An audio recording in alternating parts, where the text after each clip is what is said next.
Hello viewers, welcome to tech shares and welcome to daily analysis. 29th June Wednesday రోజు మార్కెట్లో Nifty and bank నిఫ్టీలో ఎలాంటి changes వచ్చాయి, support points ఏంటి, resistant points ఏంటి, and next market day అంటే 30 June Thursday రోజు మార్కెట్లో నిఫ్టీ అండ్ బ్యాంక్ నిఫ్టీలో ఎలాంటి చేంజెస్ రావచ్చు అనే ప్రిడిక్టెడ్ మార్కెట్తో పాటు ఎవరైతే ఆప్షన్స్లో ట్రేడ్ చేస్తారో ఆప్షన్ ట్రేడ్కి సంబంధించిన కాల్స్ అలాగే స్ట్రాటజీస్కి సంబంధించిన ఇన్ఫర్మేషన్ని ఈ వీడియోలో చెప్పబోతున్నాను. సో వీడియోని స్కిప్ చేయకుండా చివరి వరకు చూడండి. అలాగే ఈ అనాలిసిస్ కానీ మీకు హెల్ప్ అయితే లైక్ చేయండి, మీ ఫ్రెండ్స్ తోటి షేర్ చేయండి. అండ్ ఈ ఛానల్ని ఇంతవరకు సబ్స్క్రైబ్ కానీ చేసుకున్నట్లయితే ప్లీజ్ సబ్స్క్రైబ్ చేసుకోండి. అండ్ సబ్స్క్రైబ్ చేసుకోగానే పక్కనే ఉన్న బెల్ ఐకాన్ని క్లిక్ చేయండి. సో టాపిక్ స్టార్ట్ చేస్తే ఫస్ట్ నిఫ్టీతో స్టార్ట్ చేద్దాం. నిఫ్టీ ఓపెనింగ్ ఈ రోజు గ్యాప్ డౌన్ తోటి ఓపెన్ అయింది. 157 పాయింట్స్ లోయర్ డైరెక్షన్ లో గ్యాప్ డౌన్ తోటి ఓపెన్ అయిన మార్కెట్ నిన్న ఎగ్జాక్ట్ గా ఏ పాయింట్ నుండి అయితే సపోర్ట్ పాయింట్ తీసుకుందో ఆ పాయింట్ నుండి ఈ రోజు మార్కెట్ ఓపెనింగ్ అనేది జరిగింది. సో అదే పాయింట్ నుండి నిన్న ఏ ప్యాటర్న్ లో అయితే పాజిటివ్ డైరెక్షన్ లో వెళ్ళిందో అదే ప్యాటర్న్ లో వెళ్ళింది. సో ఆల్మోస్ట్ నిన్న ఎలాంటి ప్యాటర్న్స్ అయితే క్రియేట్ చేసి మార్కెట్ ఏ పొజిషన్ నుండి ఏ పొజిషన్ వరకు వెళ్ళిందో ఈ రోజు కూడా అదే పొజిషన్ లో వెళ్ళింది. But end of the market ఈ సపోర్ట్ పాయింట్ నుండి నెగిటివ్ డైరెక్షన్ లో వెళ్ళింది. సో ఓవరాల్ గా ఈ రోజు నిఫ్టీలో చేంజ్ వచ్చేసి 51 పాయింట్స్ మాత్రమే, అంటే అది 0.32%. అయితే ఈ రోజు ఎండింగ్ పాయింట్ ఈ సపోర్ట్ పాయింట్ దగ్గర జరిగింది 15,774. అయితే ఈ 15,774 పాయింట్ ని మనం లాస్ట్ 1 వీక్ నుండి డిస్కస్ చేసుకుంటున్నాం. మార్కెట్ దీని నుండి పాజిటివ్ డైరెక్షన్ వెళ్తుందా, దీని నుండి నెగిటివ్ డైరెక్షన్ వెళ్తుందా అనేది ఈ సపోర్ట్ లైన్ కి మార్కెట్ లోయర్ డైరెక్షన్ అలాగే అప్పర్ డైరెక్షన్ రెండు వైపులా చెక్ చేస్తుంది. అండ్ మార్కెట్ ఎటువైపు ఒక పర్టికులర్ డైరెక్షన్ అయితే తీసుకోవట్లేదు. సో లాస్ట్ 3 డేస్ కూడా మార్కెట్ ఇదే పొజిషన్ దగ్గర హాల్ట్ అవుతూ ఉంది.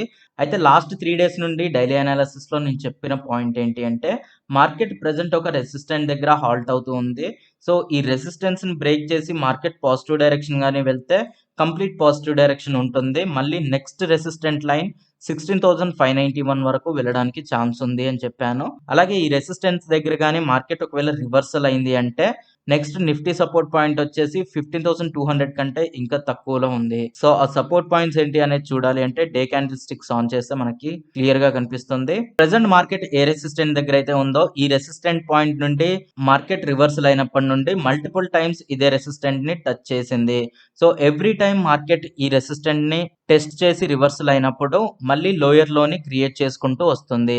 అయితే నెక్స్ట్ ఒకవేళ ఇక్కడ నుండి మార్కెట్ కానీ రివర్సల్ అయింది అంటే ఈ ప్రీవియస్ లో ఏదైతే ఉందో దీనికంటే తక్కువ లోయర్ పాయింట్ ని క్రియేట్ చేయాల్సి ఉంటుంది. సో ప్రెసెంట్ ఉన్న ఈ రెసిస్టెంట్ పాయింట్ దగ్గర మార్కెట్ పాజిటివ్ ఉంటుందా నెగిటివ్ ఉంటుందా అనేది ఇంకా ఒక క్లారిటీ రాలేదు. వన్స్ మార్కెట్ కానీ ఈ రెసిస్టెన్స్ ని క్రాస్ చేసింది అంటే ఇక్కడ నుండి మార్కెట్ పాజిటివ్ డైరెక్షన్ ఉంటుంది. అండ్ ప్రీవియస్ రెసిస్టెంట్ లైన్ అయిన ఈ 16,591 దగ్గర ఈ పాయింట్ వరకు అయితే ఖచ్చితంగా వెళ్తుంది. అండ్ ఇక్కడ రివర్సల్ గానీ అయిందంటే ఆల్రెడీ చెప్పినట్లు ఈ సపోర్ట్ పాయింట్ ని టచ్ చేస్తూ నెక్స్ట్ లోయర్ ని క్రియేట్ చేయడానికి ఛాన్స్ ఉంటుంది.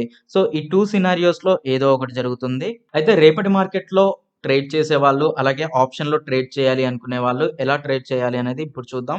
So again 15 minutes chart on చేస్తున్నాను. సో ప్రెసెంట్ మార్కెట్ అయితే ఈ రెసిస్టెంట్ పాయింట్ దగ్గర హాల్ట్ అవుతుంది. సో రేపు ఆప్షన్ ఎక్స్పైరీ కాబట్టి మార్కెట్ లో ఐదర్ ఈ రెసిస్టెంట్ లైన్ వరకు వెళ్ళి ఈ రెసిస్టెంట్ లైన్ టెస్టింగ్ అనేది జరుగుతుండొచ్చు, లేదా ఇదే సపోర్ట్ పాయింట్ దగ్గర అగైన్ మళ్ళీ సైడ్ వైజ్ డైరెక్షన్ అనేది create అవుతుండొచ్చు.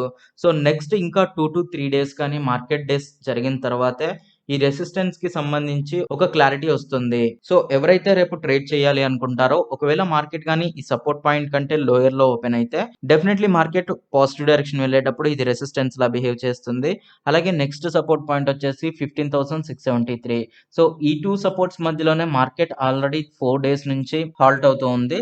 So next market movement కూడా ఈ రెసిస్టెంట్ అండ్ ఈ సపోర్ట్స్ మధ్యలోనే ఉంటుంది. సో ఎవరైతే ట్రేడ్ చేయాలి అనుకుంటారో బేస్డ్ ఆన్ ఈ 2 ఇమీడియట్ రెసిస్టెంట్ అండ్ సపోర్ట్స్ ని బేస్ చేసుకొని చేయండి. అలాగే ఎవరైతే ఆప్షన్స్ లో ట్రేడ్ చేయాలి అనుకుంటారో ఇది నిఫ్టీకి సంబంధించిన ఆప్షన్ చైన్, అలాగే ఇది 7 జూలైకి సంబంధించిన option chain.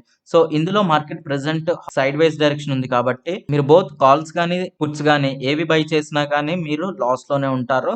So side wise direction కి యూజ్ అయ్యే స్ట్రాటజీని యూజ్ చేయండి. నెక్స్ట్ 2 to 3 డేస్ వరకు కూడా మార్కెట్ ఇంకా సైడ్ వైజ్ డైరెక్షన్ లోనే ఉంటుంది. రెసిస్టెన్స్ బ్రేక్ అయిన తర్వాత మీరు ఒక పొజిషన్ ని కన్ఫర్మ్ చేసుకోవచ్చు. సో ఎవరైతే ఆప్షన్ లో ట్రేడ్ చేయాలి అనుకుంటారో సైడ్ వైజ్ డైరెక్షన్ కి సంబంధించిన స్ట్రాటజీని యూజ్ చేయండి. ఆ స్ట్రాటజీకి సంబంధించిన ఇన్ఫర్మేషన్ కింద డిస్క్రిప్షన్ బాక్స్ లో ఆప్షన్ స్ట్రాటజీస్ సిరీస్ లో ఇచ్చాను. సో ఇది నిఫ్టీకి సంబంధించిన అనాలిసిస్ అండ్ ఆప్షన్ స్ట్రాటజీస్ కి సంబంధించిన ఇన్ఫర్మేషన్. నెక్స్ట్ బ్యాంక్ నిఫ్టీకి సంబంధించిన అనాలిసిస్ చూస్తే బ్యాంక్ నిఫ్టీ కూడా ఈ రోజు గ్యాప్ డౌన్ తోటి ఓపెన్ అయింది. బట్ ఈ గ్యాప్ అనేది నిఫ్టీలో క్లియర్ అయింది. బ్యాంక్ నిఫ్టీలో క్లియర్ అవ్వలేదు. సో ఈ గ్యాప్ ఇలానే ఉంది. సో రేపటి మార్కెట్‌లో మోస్ట్ ఆఫ్ ద కేసెస్ ఈ గ్యాప్ అనేది క్లియర్ అవుతుంది. అంటే ఈ రెసిస్టెంట్ పాయింట్ ఏదైతే ఉందో 33,591 ఈ పాయింట్ వరకు రేపటి బ్యాంక్ నిఫ్టీ వెళ్ళడానికి ఛాన్స్ ఉంటుంది. అయితే అది మార్కెట్ పాజిటివిటీని కన్ఫర్మ్ చేస్తున్నట్లు కాదు. జస్ట్ ఈ రెసిస్టెంట్ లైన్ వరకు వెళ్ళి రిట్రేస్మెంట్ జరగడానికి ఛాన్స్ ఉంటుంది. ఒకవేళ ఈ రెసిస్టెంట్ గాని బ్రేక్ అయ్యి దీన్ని సపోర్ట్‌లా తీసుకుంటే ఇక్కడ నుండి మార్కెట్ మళ్ళీ ఈ స్ట్రాంగ్ రెసిస్టెంట్ వరకు అయితే వెళ్తుంది. అయితే నిఫ్టీలో ఎలా అయితే ఒక రెసిస్టెంట్ దగ్గర మార్కెట్ హాల్ట్ అవుతుందో ప్రెజెంట్ బ్యాంక్ నిఫ్టీలో కూడా ఈ రెసిస్టెంట్ దగ్గర మార్కెట్ హాల్ట్ అవుతుంది. సో నెక్స్ట్ 2-3 డేస్‌లో ఈ రెసిస్టెన్స్‌కి సంబంధించి ఒక క్లియర్ డైరెక్షన్ అనేది కనిపిస్తుంది.